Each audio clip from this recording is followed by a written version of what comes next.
Olá, seja bem-vindo a essa primeira entrevista que o Cine Vista Aruma vai estar fazendo, tá? Aqui no nosso canal no YouTube. Hoje a gente vai entrevistar o Fábio Leal, que ele é diretor, roteirista e também ator do filme Seguindo Todos os Protocolos, tá bom? A gente conversou com ele um pouco sobre como foi realizar esse filme, né? Sobre um pouco da mensagem que o filme queria passar. Você vai assistir daqui a pouco a entrevista que a gente fez com ele, tá? Então, antes, né, disso, eu já recomendo que você curta, compartilhe. Também se inscreva aqui no nosso canal no YouTube para ficar por dentro das nossas próximas novidades que a gente tem preparado para vocês, tá bom? Esse filme, né, ele traz vários reflexos, né, do que foi ou do que tem sido na pandemia, né, que ela não acabou de fato, né, ao longo, né, desses 2 anos aí, né, de 2020, né. Então, queria te perguntar primeiro se isso foi uma forma, né, de querer resumir a sensação geral, né, desse período, seja para você de forma pessoal ou do que você via, assim, e quis retratar isso através do cinema. Acho que não foi uma tentativa de resumir, porque foi muito grande, né? Assim, muito grande para se ter um resumo. Então, a minha ideia nunca foi fazer algo macro que falasse, enfim, dos impactos sanitários e das mortes, da paralisação da vida como a gente entendia até então, e sim uma vontade de falar sobre o micro, sobre as consequências psicológicas desse momento na gente, né? Foi um momento em que a gente, se não perdeu gente próxima, sabia de pessoas que tinham perdido gente próxima. Era um momento em que a gente pensava em morte o tempo inteiro, todos os dias, e não é algo que a gente costuma pensar normalmente. Então, eu queria falar muito principalmente sobre os impactos psicológicos mesmo, como é que a gente ficava, como é que a gente pensava futuro, vida, como é que a gente tinha ou não tinha ímpeto de acordar naquele dia, fazer as tarefas domésticas, enfim. Minha ideia sempre foi fazer um filme muito, muito pequeno.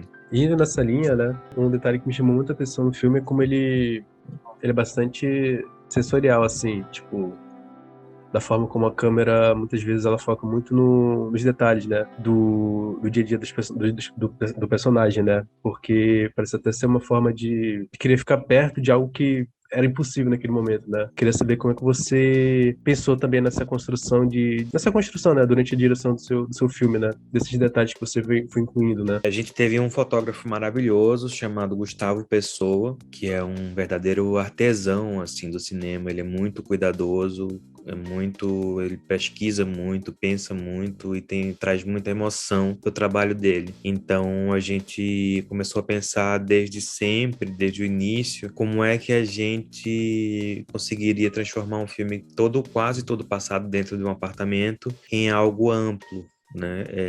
Como é que cada um dos cômodos poderia trazer sensações diferentes, imagens diferentes e tal. E acho que a gente acabou, de fato, conseguindo isso, né? Trazer essas texturas, a textura não só dos cômodos, mas principalmente dos corpos, né? A textura das peles, porque acho que nesse momento que a gente ficou muito dentro de casa, mesmo os menores apartamentos foram crescendo no sentido de aquilo era a nossa vida inteira, né? Então, para cada lugar a gente conseguia expandir de alguma forma o nosso olhar sobre ele. E era um pouco isso que eu queria que esse filme trouxesse também. Essa, mais ou menos como se fosse uma lupa, né? A gente começou a olhar as coisas com uma lupa, de tanto que a gente olhava, de tanto que a gente olhava a mesma coisa e as mesmas pequenas coisas, as pequenas coisas ficavam maiores. Então, uma das ideias do filme foi justamente essa ideia do nosso olhar, né?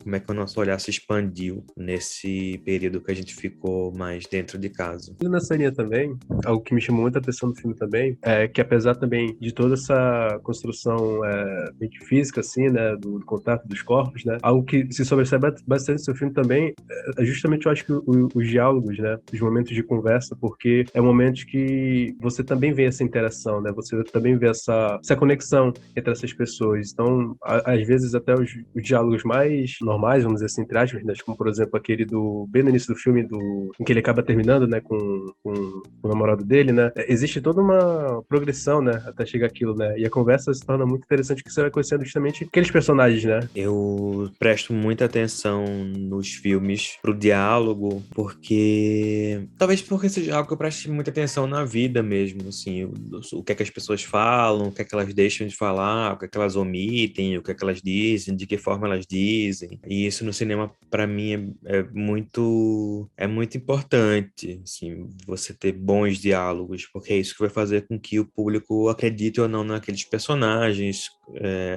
entre na onda deles ou não. E nessa cena específica é uma cena praticamente só de diálogo, né? Ela tem uma imagem mais desgastada do Zoom, né? Desse aplicativo que a gente incorporou nas nossas vidas durante a pandemia e que virou, sei lá, nossa janela para o mundo também, foi através do Zoom, das chamadas de vídeo e tal. E para mim era importante também trazer outros elementos que estavam acontecendo no nosso mundo, no nosso meio, para além da Covid, né? Alguns assuntos conseguiam furar a bolha da Covid, que era basicamente sobre o que a gente falava sempre. Então, nessa cena especificamente, através do diálogo, a gente conseguiu trazer alguns assuntos e colocar alguns assuntos em questão, alguns dissensos, alguns embates, porque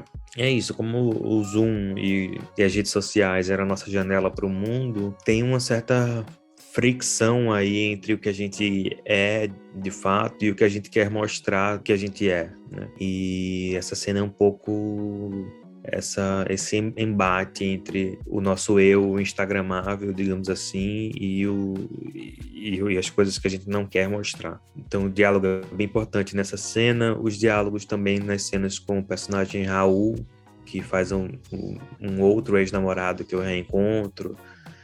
Também era importante ter essa qualidade de um diálogo que a gente tem com alguém que a gente acabou de transar, que tem um certo relaxamento, né? Mas também encontrar as tensões dentro desse relaxamento. E para isso eu tive muita ajuda dos próprios atores. A gente tinha um roteiro, mas os atores tinham muita liberdade para improvisar. A gente ensaiou bastante, então várias coisas que a gente descobriu no ensaio foram incorporadas para o roteiro no sentido dos diálogos. E acho que é isso em relação aos diálogos. E entrando então nessa parte também da produção do filme, como que foi realizar, né, o filme? Como é que foi gravar as cenas? Como que foi encontrar a locação? Como é que foi o dia a dia assim das gravações? Também se vocês encontraram alguns problemas, né, durante a realização do filme. Bom, a gente encontrou diversos problemas, principalmente relacionados à própria Covid, né, a própria pandemia, porque a gente gravou, a nossa ideia era gravar em março, mas em março foi quando teve a segunda onda no Brasil inteiro, né? Começou com aquele janeiro absurdo aí em Manaus, muito desesperador. E 2 meses depois, o Brasil inteiro estava num caos completo, então a gente teve que adiar várias vezes as filmagens. Em algum momento eu até pensei em desistir de fazer o filme, porque estava muito perigoso e eu estava com muito medo, mas a gente acabou filmando de uma forma não usual. A gente fez uma diária por mês em julho, agosto e setembro de 2021.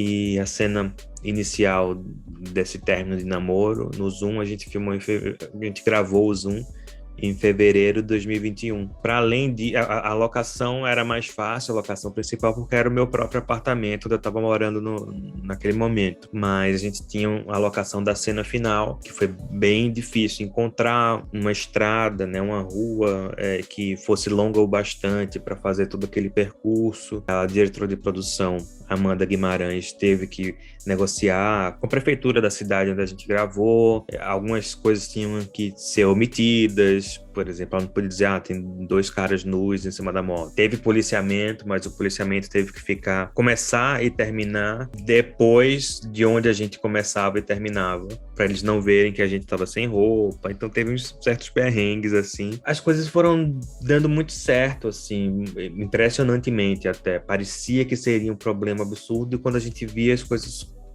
davam certo.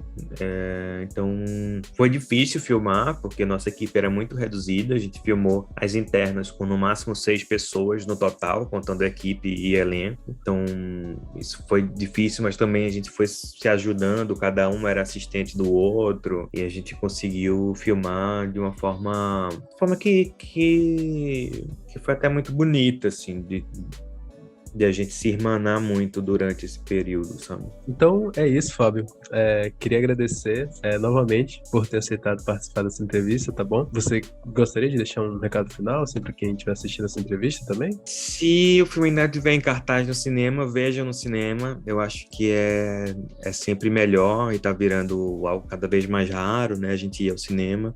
Mas acho que é um filme que é bom de ser visto junto, de compartilhar as risadas, as tensões, enfim, coletivamente, numa mesma sessão. E queria agradecer o convite e a conversa.